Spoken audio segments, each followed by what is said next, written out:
So నా పేరు లేపాక్షేశ్వరరావు. నేను బేసికల్గా హైకోర్టు అడ్వకేట్ సార్.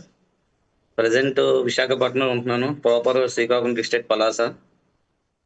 ఆ నేను అత్యంతంగా దేవుడితో సమానంగా గౌరవించేది ఫుడ్ సప్లిమెంట్స్ని. ఎందుకంటే నేను నా లైఫ్లో నేను చాలా మిరాకిల్స్ కూడా చేయగలిగాను గతంలో. బట్ దురదృష్టవశాత్తు కరోనా అటాక్ అయిన తర్వాత, నాకు సెకండ్ థర్డ్ కరోనా ఎఫెక్ట్ అయిన తర్వాత మా ఎంటైర్ మదర్ ఫాదర్ బ్యాక్గ్రౌండ్ లో ఎవరు కూడా లేనటువంటి డిసీజులు రెండు నాకు భయంకరంగా యాడ్ అయిపోయి, అదొకటి డయాబెటిక్, హార్ట్ ప్రాబ్లం. సో ఎప్పుడైతే ఆఫ్టర్ కొంత సమ్ టైం దాటిన తర్వాత నాకు తెలియలేదు. ఒకసారి హాస్పిటల్కి వెళ్ళి నేను చెకప్ చేయించుకునే టైం కల్లా 375 డయాబెటిక్ ఉందని చెప్పారు.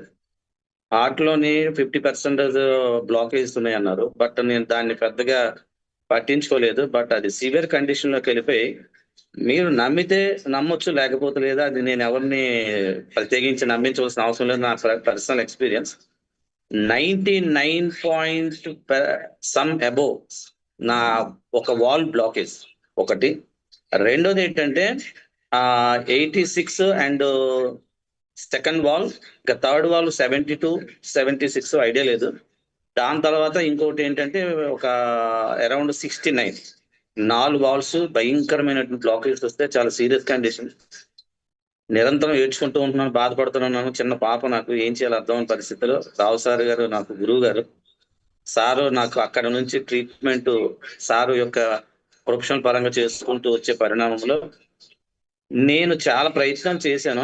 బట్ నాకు ఎక్కడ కూడా డయాబెటిక్ కంట్రోల్ అవ్వడం కానీ, లేదా హార్ట్ పరంగా నాకు ఉన్నటువంటి ప్రాబ్లం రెడ్యూస్ అవ్వడం కానీ లేదు. నిజంగా నేను ఎంత సఫర్ అవుతున్నానంటే, జస్ట్ ఫుడ్ తిన్నాక 2 అడుగులు కూడా వేయలేని పొజిషన్లో ఉన్న టైంలో హాస్పిటల్ అడ్మిట్ చేశారు. వెంటనే పెయిన్ వచ్చింది, బట్ అది హార్ట్ అటాక్ రాలేదు. హాస్పిటల్ అడ్మిట్ ట్రీట్మెంట్ చేసుకున్న టైంలోనే 3 స్టంట్స్ అన్నారు. నేను ఎప్పుడు కూడా నా బాడీలో ఎక్కడ కూడా ట్రీట్మెంట్ చేసుకోకూడదు, ఎక్కడ కూడా ఒక సిజరింగ్ చేయకూడదు అనే ఉద్దేశంతో హైదరాబాద్ వెళ్ళాను. హైదరాబాద్లో 4-3 హాస్పిటల్ తిరిగాను. అక్కడ నుంచి విజయవాడ వెళ్ళాను. కార్డియాక్లో గోల్డ్ మెడలిస్ట్ని కలిశాను.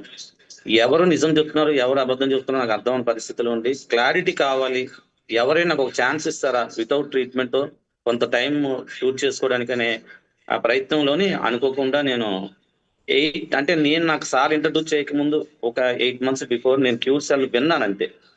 బట్ దాని యొక్క ఇంపార్టెన్స్ అనేది నాకు సరిగ్గా ఎవరు చెప్పలేకపోయారు. బట్ 3 months బ్యాక్ నాకు రావు సార్ దీని మీద ఇంట్రడ్యూస్ చేసిన తర్వాత నేను వినడం జరిగింది కానీ, బట్ ఇంత బాగా నాకు ఎవరు చెప్పలేదు, ఇంత బాగా ఎక్స్ప్లెయిన్ చేసి చెప్పలేదు. నేను చాలా కోల్పోయాను ఇప్పటికే. అంటే సార్ ఇమీడియట్గా మీరు తీసుకోండి అని చెప్పి 4 ప్యాకెట్స్ ఇచ్చారు. ఫస్ట్ మీరు వాడండి, దాని తర్వాత చూద్దాం. ఇప్పటికీ నేను కంటిన్యూగా 4 ప్యాకెట్స్ కంప్లీట్ చేశానండి. నాకు ఫుడ్ సప్లిమెంట్లో ఒక అవగాహన ఉంది కాబట్టి నిజంగా చెప్తున్నాను, రియల్ గ్రేట్. నేను ఎక్స్పెక్ట్ చేయలేదు క్యూర్ సెల్ ఇంత బ్యూటిఫుల్ రిజల్ట్ వస్తుంది. నా హార్ట్ ప్రాబ్లం అనేది ఎలాగుందంటే, 4 వాల్స్ బ్లాకేజెస్ కాకుండా విజయవాడలో ఒక గోల్డ్ మెడలిస్ట్ కార్డియాక్ దగ్గరికి వెళ్తే నాకు చెప్పిన అతను ఫైనల్ ఇన్ఫర్మేషన్, ఈ బ్లాక్స్ 4 కాకుండా లోపల 2 mm వెజల్స్ ఉంటాయి చూసారా, అందులో కూడా కంప్లీట్ బ్లాకేజ్ 2-3 ఉన్నాయి. ఆల్టర్నేటివ్ బ్లడ్ ఫ్లో జరుగుతుంది కాబట్టి నేను సేఫ్ జోన్ లో ఉన్నాను. బయటకు వచ్చాను, చాలా ఏడ్చానండి, చాలా బాధపడ్డాను. ఏమైపోతుందో తెలియదు. ఆయన ఒక మాట అన్నాడు, మీరు బైపాస్ సర్జరీ చేసుకుంటే 5 years గ్యారెంటీ అన్నాడు. ఇంతవరకు ఇవి రేర్ కేసులు అండి. ఇటువంటి కేసెస్ ఏవి కూడా జనరల్ గా తీసుకొని రారు ఇంతవరకు. మరి మీరు ఎందుకు ఇంత నెగ్లెక్ట్ చేస్తారు? నిజంగా నేను నెగ్లెక్ట్ చేస్తాను. కేవలం ఇది రావడానికి కారణం కరోనా ఎఫెక్టే. కరోనా వల్ల వచ్చినటువంటి ప్రాబ్లం ఇది. వెంటనే నేను హాస్పిటల్కి వెళ్ళి చూపించి వచ్చిన తర్వాత ఈ విషయం మా ఇంట్లో మా నాన్నగారికి చెప్పిన తర్వాత 1 week లోపల మా నాన్నగారికి పెరాలసిస్ స్ట్రోక్ వచ్చింది. రైట్ హ్యాండ్ పడిపోయింది. చాలా సీరియస్ కండిషన్.